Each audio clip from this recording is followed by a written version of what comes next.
আপনি এ পর্যন্ত কতজনকে পাঠাইছেন? মোটামুটি তাও প্রায় 28 জন।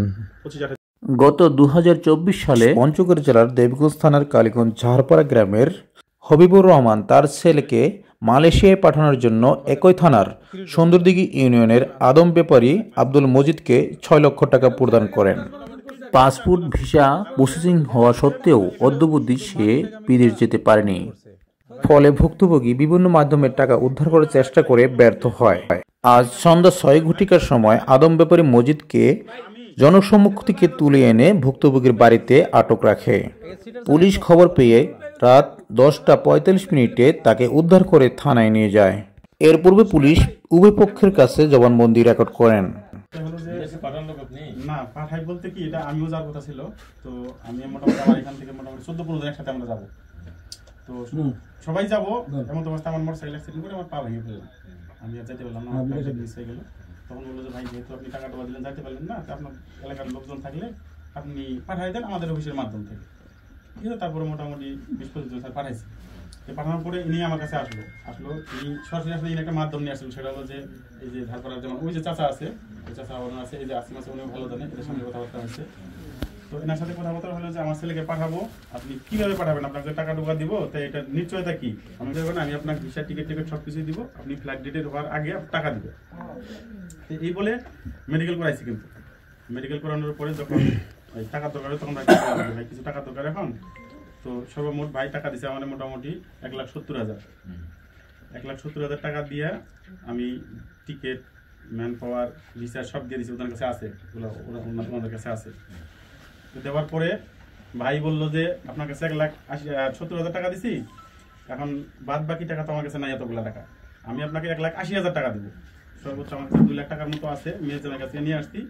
এই 2 লাখ আর আপনার দিচ্ছি 1,70,000, তাহলে 3,70,000 টাকা দেবো। বাদ বাকি আপনি বাকি পাঠান, আপনার হলো যে 15 দিন পরে আমি টাকা দেবো। আমি বললাম যে ভাই এই আপনার কাছে আমি 1,70,000 টাকা নিয়েছি, আমার কিন্তু ভাই এবার ওই 2 লাখ টাকা সাথে কালীগঞ্জ বাজার যায়, আমি টাকা নিয়ে নিই। বললাম না ভাই বাকি পাঠানো সম্ভব না, এত টাকা বাকি পাঠানো সম্ভব না, কারণ এই আপনার কাছে আমি 1 লাখ টাকা নিয়ে 70,000 টাকা নিয়ে জমা দিছি, আবার 2 লাখ নিয়ে পাঠাবো। এখন ওই লোক যদি বলে যে আপনি পুরো টাকা ক্লিয়ার করেন তারপরে আমার ফ্লাইটে উঠান, তখন আপনি কি করবেন? আমি কিন্তু টাকাটা নিয়ে নিই। আমি বলছি যেহেতু সময় আছে, 31 তারিখ পর্যন্ত সময় আছে, আপনি এই 3 দিনের মধ্যে টাকার ব্যবস্থা করেন। 50,000 টাকা শর্ট হলেও আমি আপনাকে 50,000 টাকা হেল্প করবো। তো ওনারা ওই সময় যায়নি। তোমার নাম কি? আমি বিচার করতে আসি না, মার্কাইছে ওর মারধর করছে। জি, আমরা মেডিকেলে নিয়ে যাই। চলেন আইন ইসলাম মারধর করছে মানে স্যার কালীগঞ্জ বান্ধে স্যার আপনি জান শুনেন সবার কাছ থেকে কিভাবে নিয়ে আসলো পছন্দ মারি ফেলে নাই বান্ধে নিয়ে আসছে। আসলে আমি কথা বলি, এই শুনেন ভাই, ভাই মারলে তো তুমি দিলো থাকা, আমি কোন কথা বলবো বলো, ঠিক আছে শুনবেন না কি এই কি নিয়ে আসছে? নিয়ে আসছে ও নিয়ে আসছে শাহিন, ওর বাবা নিয়ে আসছে, তারপর বড় ভাই, তারপর মারবো নাকি জানি না, উনি মারুর ছেলে।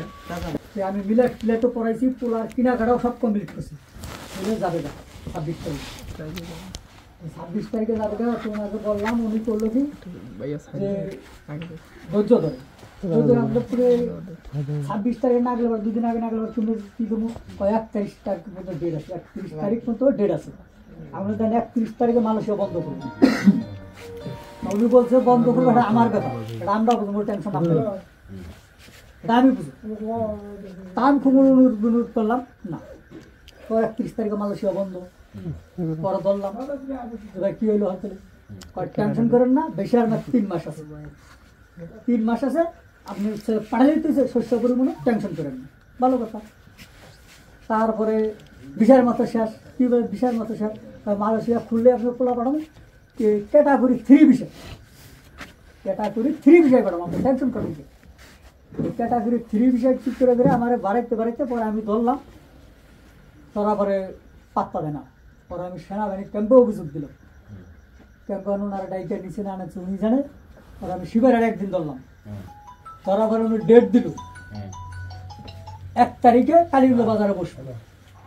1 তারিখে কালীগঞ্জ বাজারে বসে 8 তারিখে সময় নিল, 8 তারিখে সময় নিয়ে ওনাকে আর ধরা হয়নি, কোথাও পাই না। কোন বছরের 8 তারিখ? 24 সালে। পরে এর কয় তারিখ ছিল ডেট? 28 তারিখ 10:50 ফ্লাইট ছিল। আরে 28 তারিখ কোন মাস? মে মাস। 24 সাল 28/5 ভিসা কাগজ ছিল বাইকের জমা করে 2024 কাগজগুলো ভিসাতে সব এটা উল্লেখ করছিল। এই 2 দিন আগে তুমি যাওয়ার কথা ছিল, মিনি স্টপ করে দিছিল। স্টপ করেছে। আবার অফিস থেকে যে 31 তারিখ পর্যন্ত মেয়াদ আছে, কোনো সমস্যা নেই। হ্যাঁ, আবার আপনার অফিস থেকে এজেন্ট থেকে ফোন করছিল, আমাদের ফোন আব্বুর ফোন নাম্বার দেওয়া আছে, ওখানে ফোন দিছে করে দিকে আব্বুরে চলুন দেখে আপনি আমি আপনার সাথে ডিটি মীমাংসা করছি, আপনি আমার সাথে বুঝবেন। আর ওখান থেকে ফোন দেয়, ফোন ধরবেন না, ফোন কেটে দেবেন। এই যে আমরা আরো ইয়া করলাম, ওইখানে যদি ভেজাল করেন তাহলে আমরা কিছু করবো না, এগুলো বললো আমরা আরো ফোন দিতে পারলাম না। এনার কথাই শুনলাম আমরা। তারপরে কি হলো? তারপরে মনে করেন এই যে বসার ডেট আছে 8 তারিখের ডেট দিয়ে ওই যে উনি চলে গেল, আর পাই না। কার্তিক মাসে আমি ফোন দিছি, আমার ফোনটা রিসিভ না করে একটু পরে আবার উনি ফোন দিছে আমার দিয়া কয় যে মানুষের কাছে তুমি লেনদেন করে বেড়াতে বলো, তুই আমার কথা, তুই আমার কি বাল ছিড়বি সিরিজ তোর আমি দেখেছি। আয়না যত আদালত আছে এই দিলার আমার উল্টা হুমকি চালানো, আর পাই না ধরাই না। যার কাছে আমি অভিযোগ এইগুলো কথা বলে সেই আমার স্বতন্ত্র, তাই আমার কাছে কি হুনা দিছিল না, আরে তুই ছিটা ওকে টাকা কেন দিছ, যার কাছে যে হেই আমার এই গাইল পারে, হালিম কাজী চেয়ারম্যান কাছে হ্যাঁ আমার গাইল পারে, কোথাও আমার মুখ পাই না, তাহলে আমি কি করবো? আর উনি তো বলছে আমি তো মানুষটা দেখা যায় ফেরেস্তার মতো, এমন কথা কয়ে টেকা নিছে আমার বাড়িতে রাত 8টার সময় গরুটা এনে বলতেন বেগে বেচে এনেছে পাইকারি। তাহলে আমি যে রেন পাতি করে বলে যে টাকাগুলো দিছি, যে ছেলেটা পরীক্ষা দেবে, ইন্টার পরীক্ষা আসছে এই 1,70,000 টাকা আসছে।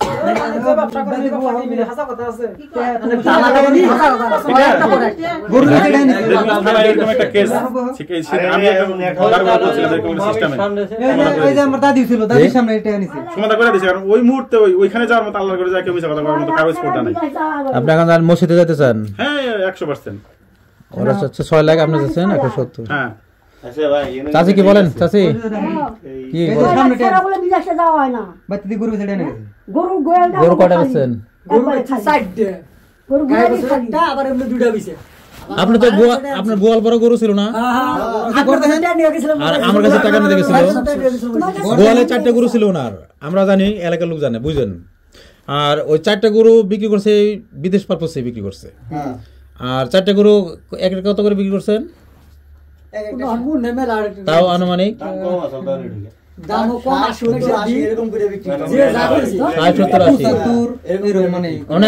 70 এর নিচে না, 70 উপরে, 80 ধরেন বা 70 ধরেন, 70 4 7 28 2 লাখ 3 লাখ টাকা এখানে আসছে। আর আমরা দিন 6 লাখ, আর বাকি 4 লাখ, জামার কাছে ছিলাম 2 লাখ 6 লাখ না। ওনার হাতে কত দিচ্ছেন? 6 লাখ হাতে দিচ্ছেন। তাই আপনারা গরুটা নিয়ে গেছে। আচ্ছা শুনেন, আমি বলি, আপনি তাহলে 6 লাখ টাকা দিচ্ছেন। এখন এই যে এতগুলো লোক, দুজন তো মুখোমুখি আছেন, আর আমাকে 1,70,000 টাকা দিছে, আর সে বলতেছে আমাকে 6 লাখ টাকা দিচ্ছে। এটা কি কিভাবে হয়? 45,000 টাকা। যাই হোক, ওটা 1,70,000। দেয়ার ইজ গ্রেট ডিফারেন্স, তো অনেক পার্থক্য না। এই পার্থক্যটা কি ভাবে বলতে পারবেন?